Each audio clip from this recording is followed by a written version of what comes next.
جن کو یہ وہم ہے نا پٹھان میں، انصاری میں، قریشی میں، اچھا رشتہ ملنے کے باوجود دوسرے کو نہیں دیں گے اپنی بیٹی، تو اپنے آپ کو اسلام میں داخل نہ سمجھیں۔ کسی کی چودراہٹ اس دین میں نہیں چل سکتی، کسی کی بدماشی نہیں چلے گی اس دین کے اندر۔ کوئی اپنے آپ کو مسلمان سمجھتا ہو کہ ہاں جی ہماری بدماشی چلے گی مسجد میں، ہم بتائیں گے کون سی برادری کا امام ہوگا، کون سی برادری کے مدرسے ہوں گے، کون سی برادری کی مسجد بنے گی۔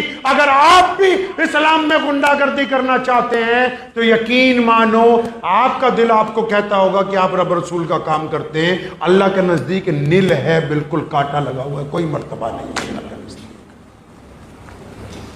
اسلام نے تو رگ کاٹی ہے،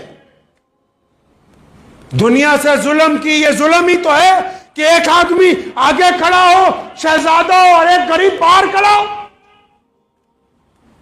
انصاف اس کو کہتے ہیں۔ مکہ تو بہت بڑی مسجد ہے اور اس لدھیانہ کی تاریخی جامع مسجد میں ہم بیٹھے ہیں، انصاف اس کو کہتے ہیں کہ جو لوگ صبح کی نماز پڑھنے 12:30 بجے آئے، اب چاہے وہ کھیت کے مزدور ہیں، چاہے ان میں کوئی رکشہ چلانے والا ہے، چاہے کوئی فیکٹری کا مالک ہے، چاہے کسی رنگ کا ہے، کسی نسل کا ہے، وہ اس وقت مسجد کے اندر بیٹھے ہوئے ہیں، اے سی کی ٹھنڈی ہوا کھا رہے ہیں۔ اب اگر کوئی کروڑ پتی بھی آئے گا، کوئی بڑا افسر بھی آئے گا، کوئی وزیر بھی نماز پڑھنے آ جائے تو مسجد کے باہر لگی ہوئی سڑک کی صفوں پر اس کو نماز پڑھنی ہوگی۔ یہ محمد رسول اللہ کا دین،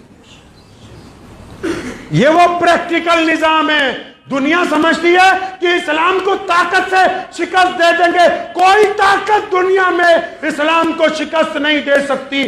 اگر ہم کو ہرانا ہے تو کوئی راستہ نہیں سوائے اسلام کے۔ اسلام کے اندر آنے کے بعد اپنا کردار اونچا کرو گے تب تو کسی مسلمان کو ہرا سکتے ہو، اس کے علاوہ کوئی دوسرا راستہ دین اسلام کے اندر ہے نہیں کہ بھی آگے پہنچ چلے گا، کیونکہ یہ اعلیٰ نظام ہے۔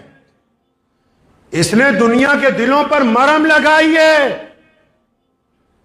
انسانوں کے پیروں سے بیڑیاں کاٹی ہیں۔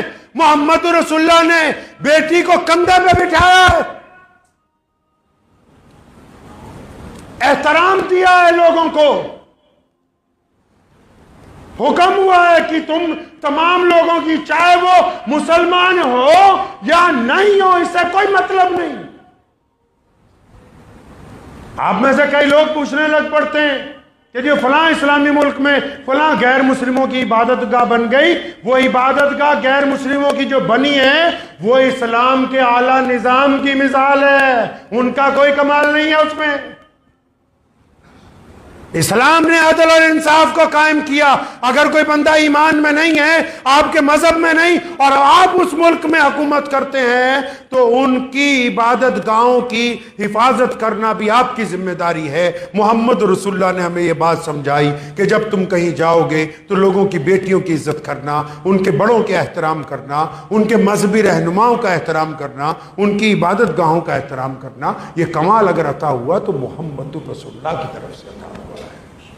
علامہ اقبال نے مشورہ نہیں دیا مسلمانوں کو، مشورہ دیا نا مسلمانوں کو، فرمایا فضائے بدر پیدا کر، فرشتے تیری نصرت کو اتر سکتے ہیں گردوں سے، قطار اندر قطار اب بھی۔ فضائے بدر کیا ہے؟ فضائے بدر میں اتفاق ہے، فضائے بدر میں حلال روزی ہے، فضائے بدر میں جذبہ ہے، فضائے بدر میں آپس میں محبتیں ہیں، فضائے بدر میں اونچ نیچ نہیں ہے، فضائے بدر میں کندھے سے کندھا جڑا ہوا ہے، فضائے بدر میں محمد رسول اللہ کی اطاعت ہے، فضائے بدر میں اللہ پر توکل ہے۔ اگر بدر کی فضا پیدا ہوگی تو اللہ تبارک و تعالیٰ نصرت عطا فرمائیں گے۔ اگر فضا ہی نہیں ہے تو نبی علیہ السلام نے کیا کہا جی جب اللہ نے فتح دے دی؟ اللہ نے جب فتح دے دی کیا کہہ دیا نبی علیہ السلام نے؟ آج کل جو لوگ ہیں وہ کیا کہتے ہیں؟ پلاننگ بہت اچھی تھی جی، ہم نے کام ہی بہت اچھا کیا، سیٹنگ بڑی بڑھیا تھی۔ یہ جنگ تو چھوڑو، یہ بریانی کھا لینا تو بعد میں اسی کی تعریفیں کرتے رہتے ہیں۔ اللہ معاف فرمائے، میں ایک دفعہ دہلی جانا ہوا، ہمارے ہاں بچپن سے یہ مزاج نہیں، ہمارے والد شیر اسلام مولانا حبیب الرحمان صاحب لدھیانوی رحمۃ اللہ علیہ اور دادا حضرت مولانا مفتی محمد احمد لدھیانوی رحمۃ اللہ علیہ نے ساری زندگی یہ سمجھایا کہ عزت کی روٹی کیسی ہوتی ہے، عزت کی زندگی کیسی ہوتی ہے۔ محمد رسول اللہ نے فرمایا اللہ تعالیٰ کو طاقتور مومن پسند ہے، کمزور نہیں۔ تو ایک دفعہ دہلی جانا ہوا تو شادی کے بعد تو 20-25 لوگ بیٹھے، تو وہ ماشاءاللہ آدھا گھنٹہ بریانی کی تعریف ہو رہی ہے، نہاری کی تعریف ہو رہی ہے، نان کھتائی کی تعریف ہو رہی ہے۔ اتنا وقت ہے تمہارے پاس؟ اتنا وقت ہے کہ کھانوں کی تعریف کے اوپر 2-2 4-4 گھنٹے صرف ہو رہے ہیں، ساری رات گزار دی اسی میں کہ کمال کر دیا جی، مزہ بہت آ گیا، یہ ہو گیا وہ ہو گیا، اللہ اکبر۔ کام کیا عطا فرمایا، کرنا کیا تھا، پہنچ کہاں پر گئے ہیں؟ کوئی بریانی کھانا سنت ہے؟ نہاری کھانا سنت ہے؟ قورمے کھانا سنت ہے؟ نبی علیہ الصلوۃ والسلام نے کیا نہیں کیے؟ نبی علیہ السلام نے اپنا پیٹ کاٹ کر دوسروں کو کھانا مہیا نہیں کروایا؟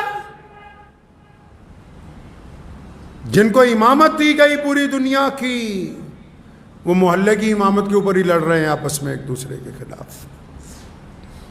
جن کو پتہ ہی نہیں کہ جنگ بدر کا فلسفہ یہ نہیں ہے کہ آپ ہر جگہ لڑتے پھرو۔ جنگ بدر کا فلسفہ یہ ہے کہ عزت سے زندگی گزارنا اسلام کا دستور ہے،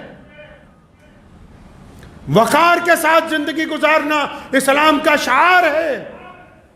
جنگ بدر یہ پیغام دیتی ہے، نبی علیہ السلام نے اس لیے جنگ لڑی کیونکہ ابو جہل اور اس کے حواری چاہتے تھے کہ پوری دنیا کے اندر ظلم کا بول بالا ہو۔ وہ یہ چاہتے تھے کہ عبادت گاہ میں امیر اور غریب اکٹھے نہ آئے، وہ یہ چاہتے تھے کہ مظلوم اور بڑا اور چھوٹا، کالا اور گورا ایک صف میں نہ کھڑے ہوں۔ بدر کے میدان کی جنگ اس لیے ہوئی کیونکہ وہ ظلم کے پرستار تھے۔ بدر نے یہ پیغام دیا، اور وہ جو قومیں اپنے شہیدوں کو بھول جائیں وہ زندہ رہتی،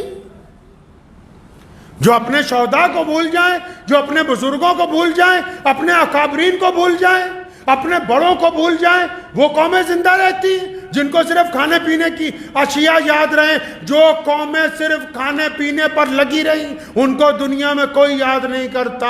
سیدنا ابو بکر صدیق رضی اللہ تعالیٰ عنہ آج ہر دل میں اس لیے کیونکہ انہوں نے قربانی دی ہے۔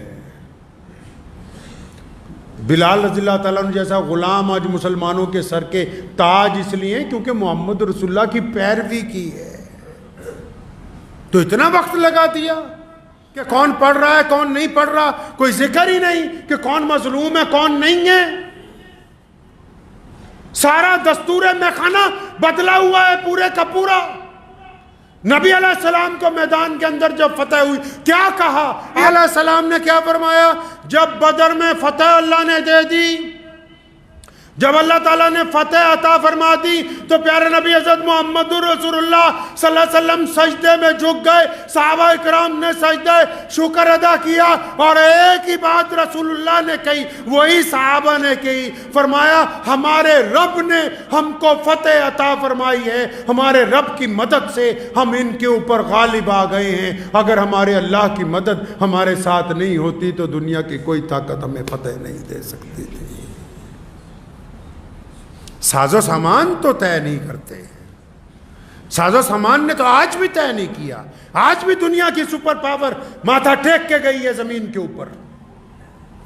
ساز و سامان نہیں طے کرتے کہ کس کو عزت ملے گی، بندے کا اپنے رب کے ساتھ تعلق طے کرتا ہے، تعلق طے کرتا ہے، لوگوں کی دعائیں طے کرتی ہیں۔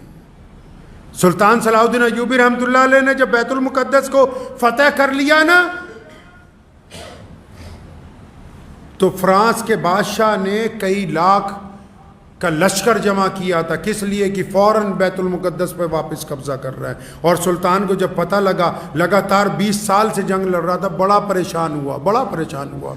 کچھ اللہ والے بھی موجود تھے. ساری رات خیمے میں سنت سے نبی علیہ السلام کی سنت کے مطابق اقرا ایک شہر ہے فلسطین کے پاس ساحل سمندر کے پاس, ساری رات دعائیں کرتا رہا, روتا رہا کہ اللہ تیری مدد چاہیے. تو صبح کو جب فجر کی نماز پڑھی کچھ اللہ والے ملے, فرمایا وہ اتنا بڑا لشکر آ رہا ہے, ہم 20 سال سے جنگ میں ہیں, اس وقت میں نے فوجیوں کو چھٹی پر بھی بھیج دیا, اتنا بڑا لشکر آ رہا ہے. اور اللہ والوں نے کندھے پہ ہاتھ رکھ کے کہا کہ صلاح الدین وہ لشکر تو ڈوب گیا, لشکر ڈوب گیا انگریزوں کا. کہ حضرت کیا بات کرتے ہو؟ فرمایا تو ساری رات خیمے میں آنسو نہیں بہاتا رہا؟ فرمایا ہاں میں اپنے رب کے آگے مناجات کرتا رہا ہوں, اپنے رب کے آگے روتا رہا ہوں. فرمایا ہاں وہ میں نے دیکھا تیرے آنسوؤں کے اندر وہ لشکر ڈوب گیا. اتنی دیر میں ساحل سمندر سے ایک کشتی لگتی ہے, اس میں سے مخبر اترتے ہیں اور آتے ہی سلطان کو سلام کر کے کہتے ہیں سلطان مبارک ہو, وہ جو لشکر تمہاری طرف بڑھ رہا تھا رات سمندر میں طوفان برپا ہوا, وہ تمام جہاز آپس میں ٹکراتے رہے اور اس حد تک ٹکرائے ہیں کہ پورے کا پورا انگلستان کا لشکر اس سمندر کی تہ میں اتر گیا. اب تیرے خلاف یہاں آنے والا کوئی نہیں ہے. پلاننگ کسی کی نہیں چلتی, یاد رکھو. اسلام دشمن طاقتوں کو بھی کہتا ہوں, اسلام کی تاریخ پڑھیں. محمد رسول اللہ کے ساتھ 313 تھے اور وہ 313 نے بدر میں فتح حاصل کی, تب یہ مسجد بنی ہے. اگر ہم بدر کا میدان نہ جیتتے تو آج ہم کلمہ لا الہ الا اللہ محمد رسول اللہ پڑھنے والے نہ ہوتے. اگر ہم نے بدر نہ جیتا ہوتا تو بیت اللہ میں نماز نہیں ہوتی. اگر ہم نے بدر نہ جیتا ہوتا تو طواف نہیں ہوتا. اگر بدر نہ ہوتا تو پھر کچھ نہیں ہوتا, کیونکہ محمد رسول اللہ نے بدر کا میدان جیتا. اس لیے جہاں سے سورج نکلتا ہے اور پھر جہاں پر ڈوبتا ہے سارا دن اللہ اکبر کی اذانیں ہوتی, کیونکہ محمد رسول اللہ نے میدان بدر میں فتح حاصل کی. اس چینل کے اوپر تازہ ترین ویڈیوز اور بالخصوص تحریک تحفظ ختم نبوت صلی اللہ علیہ وسلم کے متعلق آپ حضرات کو بھیجی جائیں گی, اور میں امید کرتا ہوں کہ انشاءاللہ ہم اور آپ دین کی اس خدمت میں اپنا فرض جو ہے بخوبی نبھاتے رہیں گے. چلو پھر ملتے ہیں, جب تک کے لیے اللہ حافظ.